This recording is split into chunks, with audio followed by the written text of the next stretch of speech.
Yo, what is up? Welcome back. Thanks so much for making it this far. If you are new here, well, that makes two of us because I am too. I've only been really posting videos on this platform for like 10 months or so, definitely under a year. And in that time, the majority of my videos have been an attempt to post helpful content, you know, skills, how-tos, ways to progress on the mountain bike. And whether you find them helpful or not, I've gotten a ton of great feedback and I've gotten a ton of great questions.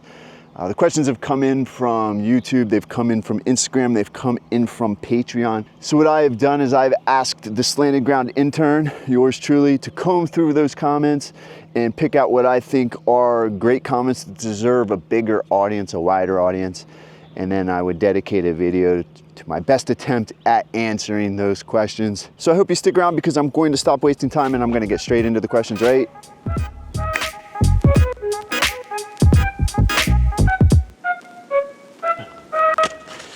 All right, let's check out these questions. What do you say? Okay, the first question is, what is the most important skill on a bike? That's a great question. And I'm actually gonna answer this in three ways. I'm gonna break it down into the most important mental skill, the most important social skill, and then the most important physical skill, which is probably what the main gist of the question was. But I think all of these skills are super important, so I wanna include them on the answer. The most important social skill is be friendly on the bike. You would be surprised at how many people I come across who are just not friendly. And I'm the type of person that says hi to everybody. I yield to everybody. I don't care what your skill level is. I don't care what you're riding, and whether it's your shoes or whether it's a horse or whether it's a bike. So what you may not realize is when you are on your bike, you represent all mountain bikers, whether you're riding it or even if it's on your car and you're in the locals area. You know, if you're driving like a hoon, they're gonna see that mountain biker coming into their local area. That, and when you're on the trail, obviously one bad interaction represents all mountain bikers, as well as one great interaction can represent all mountain bikers. So it's just something to keep in mind. The most important mental skill, I think, is learning how to learn. So when you learn how to learn, what does that mean? Well, it means being able to break down a task or a skill into smaller segments and build upon the understanding of those segments. So learning how to learn, I think, deserves its own video. I think I'm pretty good at learning how to learn simply because I torture myself and I never ask for help. I do everything on my own. Whether that's good or bad, I don't know, but what it's taught me is how to learn. So I will share whatever wisdom that I've accrued over the X amount of years and try to share them in the form of a coherent video. Now, the third most important skill, I think, is the main point of the question, is a physical skill, so let's get after that one. Is it wheelies? No, it's not wheelies. What I think is the most important physical skill on a bike, me personally, is bunny hopping. Bunny hopping is a super important skill, not just to get over logs, but the basics, the foundation of bunny hopping requires us to understand how our body mass and our hip lever action controls our bike.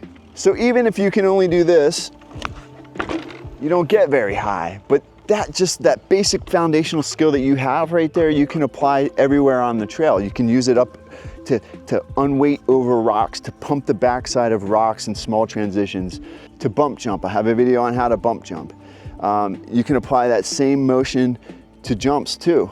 The reason why it can be valuable to apply the basic bunny hop mechanic to a jump is because what you're doing is you are taking control of the movement. You're not letting your speed in the transition control your movement. So let's take a look at how we can apply that on a jump. So what I'm gonna do is apply that basic motion right there to this little jump. And what that's going to do is it's going to give me control over the jump. It's not going to let the jump control my trajectory. So in this example, I'm going to show no basic bunny hop technique off this little jump, and then I'm going to show what basic bunny hop technique will do for you on a jump.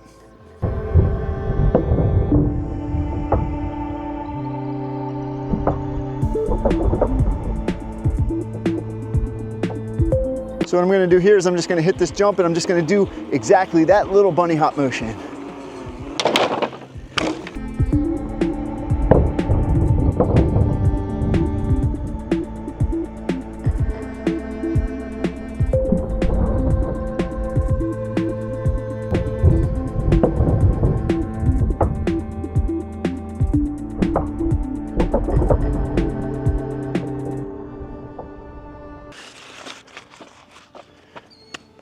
Next question. Do you push your hands forward when bunny hopping and jumping? So I'm gonna combine that with another question I think is on here somewhere. Can't find it, but what it was, dude, you're obviously pulling on the bars when you're jumping. The reason why that was a question or a response is because when you jump, I say you don't really pull to jump, right? And when the bars come to your chest or come forward or come up or however you want to describe it, you're obviously pulling on the bars. You're telling me don't pull on the bars. I like to think about pushing and pulling, not as pushing and pulling, but as giving and taking, right? So when you give and you take, it's not an aggressive muscular movement. You let it go, you give, or you take, you kind of row back to you. And that rowing, that pull back that you see on jumps is not a pull, right? What it is it's your lever action and just your arms naturally come up. So it's a take of the bars. Well, the reason why I don't like to say you pull on the bars is because a lot of people think that jumping is in the arms when it's all like 98% in the legs. So when you start telling people that they push here and they pull here, then they start focusing on their arms when really all their focus should be in their legs. What happens with that rowing motion is it's a natural motion in the air when you drive your body mass, your shoulders more forward, right? The bike is gonna row up to you naturally. So it's more of a taking action than it is a pulling action. So let's check it out. Give, take. So that was a very small, very basic bunny hop motion. But you'll notice that when I stood up, the lever action in my hips kind of pulled the bars to me. It was my hips that pulled the bars to me, not my arms. I'm gonna actually try to physically use my arms to pull the bike to me. So when I physically pulled the bike to me, what that did is it brought my chest way forward and pulled me low on the bike. It completely stunted my bunny hop. And if I did that off of a jump, it would likely throw me way off balance. What always confuses me when you try and stand, should your heels be pointed down or your toes? How do you stop your feet from coming away from the pedals when standing in the air? So I have a video planned for the idea of jumping off your pedals, and if you feel like your feet are coming off the pedals, what could cause that. So I have some experimenting to do because it's been a long time since I've had that sensation. It's not a sensation that I like, but I got to recreate it to make this video. So the shin pads will be in full effect on that one. But the idea behind heels and toes is this. So I talk about riding with your heels down, and you'll notice if you look at other sports where you have to balance on an unstable platform, whether it's stirrups on a horse or pegs on a motorcycle, the idea of heels down is important because it kind of is the best way for your body mass to find balance on an unstable platform. I'm no expert here, but the reason behind that, I believe, is because when your heels are down, you're using bigger muscles in your body. So you're using your hamstrings and you're using your glutes. So you have more power when you're doing the up and down movements or pumping or standing up. So as an example, we're gonna pretend like this curb is the pedals. So my feet are on the pedals, right? Now I can squat down and think about pushing my weight into my heels, but my heels aren't necessarily down. So a lot of people say when you're jumping, your heels aren't down, but you're saying all your weight's in your heels. So I can still focus my weight in my heels without them being down like this. Another thing is when you transition through your arc in the air, you kind of roll your foot forward. You roll your foot forward, and that just helps your body like find that arc in your upper body, find that arc forward in the air. Now when I transition my weight up into my toes, the muscles that I'm using are my calves and my quads, which are smaller, and I feel more of a burn than I do if I focus my weight in my heels right here. Also, when I'm up on my toes, I think I'm trying to find balance in, a pivot point here, a pivot point here, and then all the other pivot points, my knees and my hips. Whereas when my heels are down, the only pivot point I really feel is my knees and my hips. So take that for what it is. It's my best attempt at explaining quickly why heels down provides more stability and more strength. I'm a mountain biker that shares content on YouTube. I am not a YouTuber that shares their mountain bike content. So if you like what I do here, consider giving it a thumbs up and hit the subscribe button. I really do appreciate it a ton.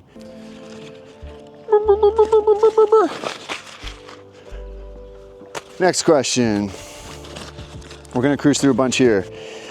Is the bump jump similar to the bunny hop? Yeah, the bump jump is the bunny hop. It's just you have to time it so that your front end hits the root, the rock, pull the front end up, and you gotta wait till that rear wheel makes contact with it before you push into it and bunny hop into the air. What the bump is kind of a little boost on the trail. It gives you a little bit of leverage to pop off of. Dude, where do you look? I have a problem. I've always been taught to look where you wanna go, but how does that work in a jump? Where I wanna go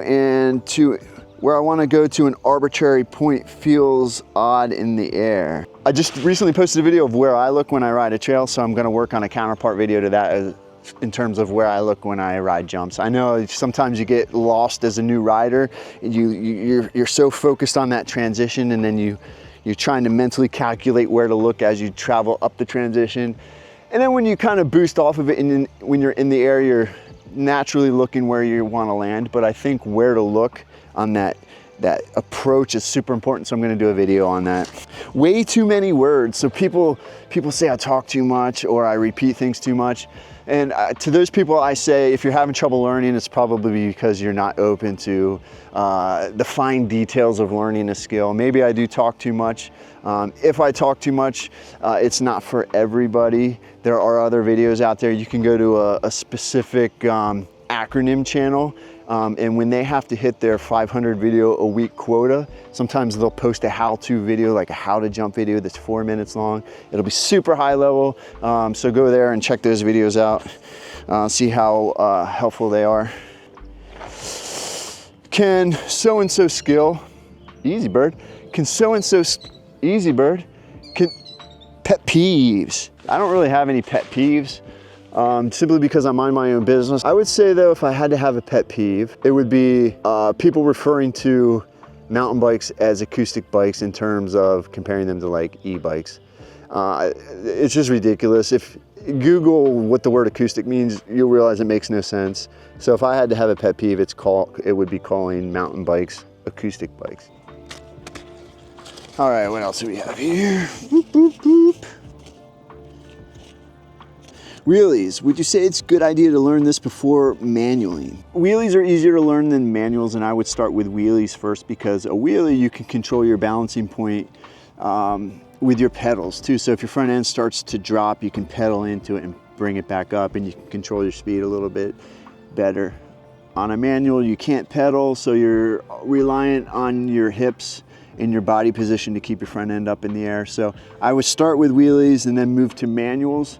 If you get good at wheelies, you can actually manual out of a wheelie. So you wheelie for a little bit, stop pedaling, and then work on your manuals. Let's cut over to that and I'll show you how I do that. So to cheat into it, all you do is do your wheelie and then stand up into your manual. You stop pedaling and make sure your booty's off the seat, and you can work on your balancing point before you even worry about pulling that front wheel off the ground. All right, where are we at? Where are we at? What is the biggest mistake on jumps? That's an easy one for me to answer. And again, I'm gonna provide two because one is for more super beginners, and then the other answer is for people that are just a little bit more experienced on jumps. For the super beginners, they rely on speed too much to clear jumps. There's no body technique, no mechanics. That's super dangerous just because you're letting the jump control you. I see a lot of riders, okay, they're stuck in what I call the turtle pose. They're coming in fast, they see the transition, they hit the transition, they don't change their pose, they go off of it, they don't change their pose. And what that'll do is it leaves you susceptible to whatever the jump wants to do with you. So if you hit a steep jump, you're likely to get bucked. And because you don't have the skills, the body mechanics, you can't overcome that imbalance right when you leave the transition. So when you have like the ability to use your body to direct your arc, what you'll notice happens is when you come off crooked or you come off just a little bit unbalanced, when you use your body then to find that arc, your body mass to drive the bike, you correct it almost immediately. So the second biggest mistake on jumps I see is for people that are more experienced jumping, and they pop off the transition and they're more comfortable standing up and using their body mass. Well, the common mistake I see there is they just do it too early. So to get over that, you just want to delay the pop a little bit. How I like to think about it is when I'm approaching a transition, I start standing up, I start popping, so that my timing is I'm stood up, coming off of the transition. So I'm not fully stood up anywhere on the transition. Like I've popped and I've stood up off of the transition. The difference is when you stand up a little bit past the lip, then that drives your mass into that arc. Next question. Oh, let's see here. Do you manual and e-bike the same? So I get a lot of questions about wheelies and manuals on an e-bike, and yeah, they're heavier bikes. Because of the battery, the weight stretches forward on the bike in front of the bottom bracket. So it is going to be a little harder to get the front wheel off the ground. To get the front wheel lift, it's all the same. I mean, there's the technique's not different, and it's all in the technique. So if you're not getting that front end up, it's because you're not doing the technique well and you're not using your body mass to pull the front end up. So you just need to work on it. You need to be more aggressive with the technique. I will say this, once you get better, once you get more experienced, once you have more manuals under your belt, the technique just kind of becomes more natural. So it just feels less aggressive mentally when you do it. So this bike compared to my mountain bike is not only heavier because it's an e-bike, but it has longer chain stays. Some tips though that can help you on a heavier bike. Come more forward when you do your down and back. If you come more forward and bring your chin further over your stem and you go back, what that'll do is it'll have more momentum with your body mass to pull that front end up. It'll be a little bit stronger of a lift. Other thing you can try to do, so I talked about in my how to manual videos, the idea of like pushing your palms off the ground. The other thing that I like to think about is speeding up the rotation of my front wheel. I think that helps a little bit with the physical and mental idea of scooting back fast, because it's really a fast scoot back that helps get that front end up, especially on a heavier bike. And that speeding of the front wheel up is kind of an audible sound too, so you can hear that. I don't know exactly how it sounds, but something similar. So what I found is in the wintertime, the oil, it's just a little bit slower because it's super cold outside. It takes a while for it to get warmed up.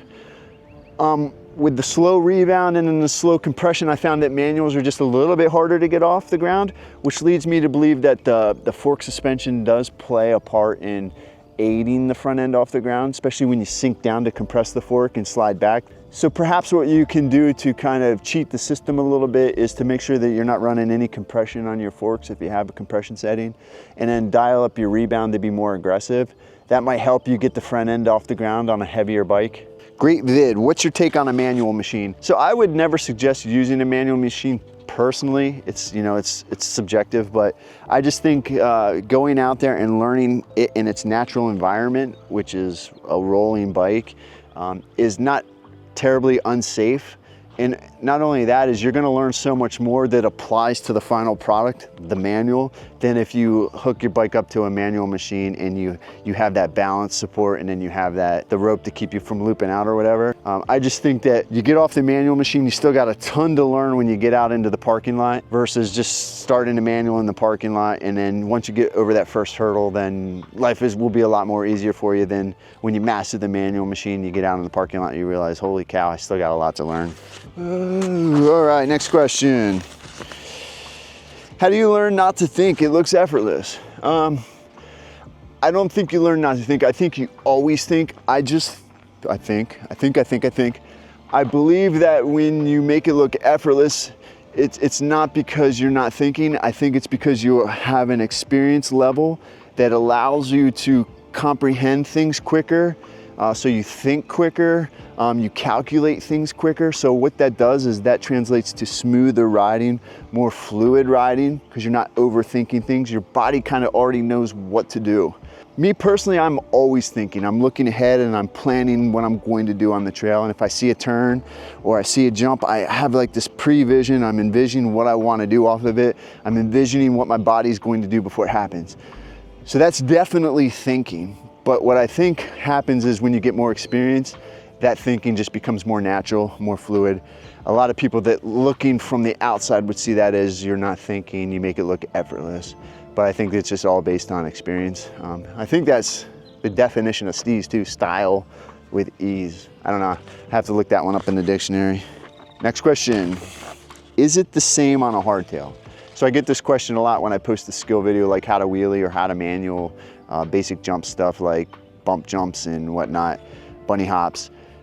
Is it the same on a hardtail? And yeah, it's all the same on a hardtail. I'm trying to think of an instance where it might not be the same. You know, I talk about how when you're learning how to jump, if you find a tabletop, you want to slow down and use your technique to learn how to jump versus speed, because speed doesn't really teach you anything. So when you slow down, you might not necessarily clear a jump, so you want to take that to a tabletop and plop on top. I call it plopping on top. So maybe if you're on a hardtail, that plop on top might be a little less comfortable. So obviously on a full suspension bike, you have a shock, and what that shock is, it's kind of a variable in the mechanics of the process. So if you're gonna bunny hop, if you're gonna jump, if you're gonna manual, there's just one moving part, and that variable can make it actually more difficult on a full suspension bike, I think. On a hardtail, you don't have that, so you get direct feedback. Some people find it easier to learn things on a hardtail, some people find it easier on a full suspension. So that does it for the questions in this video. If you have more questions based on what you saw here, be sure to drop them in the comments below. If you have questions on any of the other videos that I've posted, you can leave them there. I do my best to answer all of the questions, but if I don't answer your question, it's not because it was bad, it was because it just slipped past me. Thank you, and I'll see you in the next one.